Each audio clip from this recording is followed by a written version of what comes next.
Hi friends, மல்லி சீரியலில் இதுக்கப்புறம் என்ன நடக்க போகுது அப்படின்றத இந்த வீடியோவில் பார்க்கலாம். இப்போ கல்யாணத்தை எப்படியோ ஒரு வழியாக பாபு வந்து நிறுத்திட்டாரு.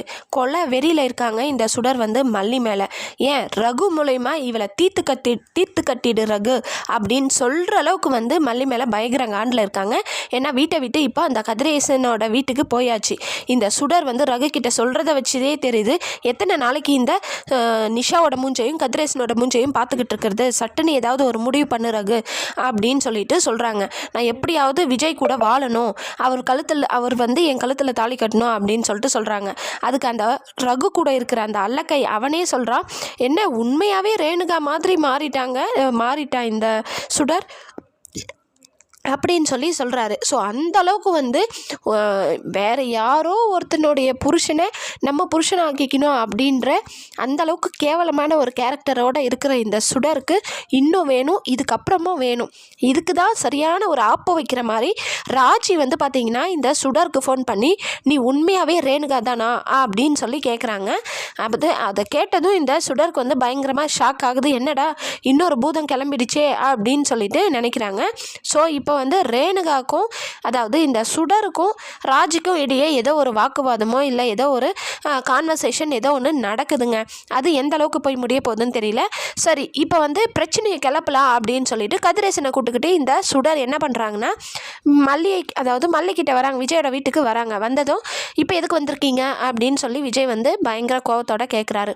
நான் வெண்பாவை கூட்டிகிட்டு போகலான்னு வந்திருக்கேன் அப்படின்னு சொல்லிட்டு இந்த சுடர் சொன்னதும் என் வெண்பா என் கூட மட்டும்தான் இருப்பா அப்படின்னு சொல்லிட்டு இந்த விஜய் வந்து சொல்கிறாரு. வெண்பா குட்டி அம்மா கிட்ட வரையா அப்படின்னு சொல்லிட்டு இந்த சுடர் வந்து வெண்பாவை பார்த்து கேட்குறாங்க. வெண்பா வந்து அதுக்கு என்ன பதில் சொல்ல போகிறாங்கன்னு தெரியல. ஏற்கனவே வந்து என்னோடய அம்மா தானே, அப்புறம் ஏன் என்னை கூட்டிகிட்டு போகலான்னு கேட்டவங்க இப்போ ஒரு வேளை சுடர் வந்து கேட்டதுனால நான் அம்மா கிட்டே போகிறேன் அப்படின்னு சொல்கிறாங்களா என்னன்னு சொல்லிட்டு தெரியல.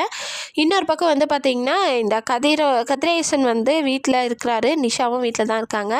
ஏதாவது ஒரு காலகட்டத்தில் இந்த ரகு கூட பேசிகிட்டு இருக்கும்போது அதை கதிரேசனோ இல்லை நிஷாவோ பார்த்தாங்க அப்படின்னா உண்மை தெரிய வரும், சந்தேகமும் வரும் இவர் ரேணுகாவா அப்படின்னு சொல்லிட்டு.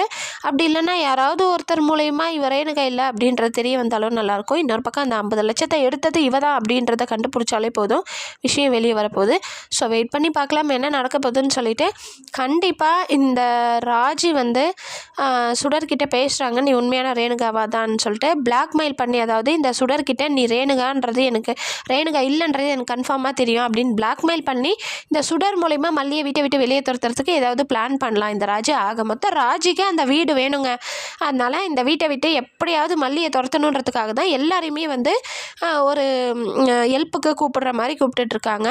ஸோ வெயிட் பண்ணி பார்க்கலாம் என்ன நடக்க போகுதுன்னு சொல்லிட்டு. இந்த வீடியோ உங்களுக்கு பிடிச்சிருந்தா லைக் பண்ணுங்கள், ஷேர் பண்ணுங்கள், சப்ஸ்கிரைப் பண்ணிக்கோங்க. ஓகே ஃப்ரெண்ட்ஸ், பாய்.